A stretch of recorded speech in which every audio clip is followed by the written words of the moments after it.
আগামী 1 জুন থেকে রাজ্যে অন্নপূর্ণা ভান্ডার প্রকল্পে মহিলাদের মাসে 3,000 টাকা করে দেওয়া হবে বলে আগেই জানিয়েছে বিজেপি সরকার। লক্ষ্মী ভান্ডারের উপভোক্তারাই পাবে অন্নপূর্ণা ভান্ডার, জানিয়েছিলেন রাজ্যের নারী ও শিশু কল্যাণ এবং পুরমন্ত্রী অগ্নিমিত্রা পাল।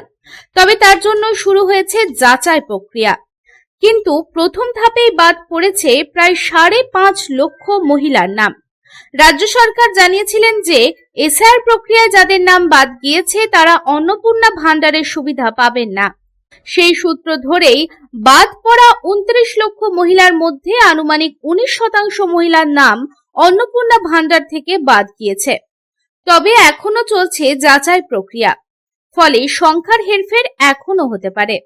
গত এসআইআর পর্বে যাদের নাম বাদ গিয়েছিল, অনুপস্থিত ছিল, স্থানান্তরিত বা মৃত ছিল এবং ডুপ্লিকেট হিসেবে ছিল, তাদের নাম উপভোক্তা তালিকা থেকে বাদ যাচ্ছে। একই সাথে ট্রাইব্যুনালে পুনর্বিবেচনার আবেদন যারা করেছিলেন এবং সেখানেও যাদের নাম বাদ গিয়েছে, তালিকায় থাকবে না সেই নামগুলিও। যাদের নাম এখনো ট্রাইব্যুনালে বিবেচনাধীন তাদের নামও চিহ্নিত করতে বলা হয়েছে। তবে চূড়ান্ত সিদ্ধান্ত না হওয়া পর্যন্ত বিবেচনাধীনেরা যোজনার সুবিধা পাবেন। তবে লক্ষ্মীর ভান্ডারে আয়ের মানদণ্ড না থাকলেও অন্নপূর্ণা যোজনায় বলা হয়েছে মহিলা উপভোক্তা আয়কর দিলে তিনি সেই প্রকল্পের আওতায় থাকবেন না। এমনকি এসএসটি ক্যাটাগরি অনুযায়ী যে সমস্ত উপভোক্তার নাম মৃত তালিকায় রয়েছে তাদেরও নাম বাদ পড়ার কথা। তবে প্রশ্ন, মৃত ব্যক্তিদের নামও কি থেকে গিয়েছিল লক্ষ্মী ভান্ডারের উপভোক্তা তালিকায়?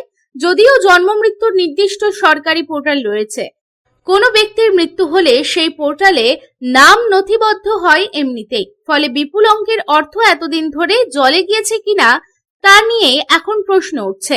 তবে আজ অর্থাৎ বুধবার 27শে মে বিকেলে মুখ্যমন্ত্রী শুভেন্দু অধিকারী ও রাজ্যের নারী ও শিশু কল্যাণ এবং পুরমন্ত্রী অগ্নিমিত্রা পাল নবান্ন থেকে অন্নপূর্ণা ভান্ডারের ফর্ম প্রকাশ করবেন এবং তাই এখন দেখার বিষয় অন্নপূর্ণা ভান্ডার প্রকল্পের আবেদনে কি কি শর্ত থাকবে, কারা কারা পাবেন Annapurna Bhandar. Bureau report, Public Times.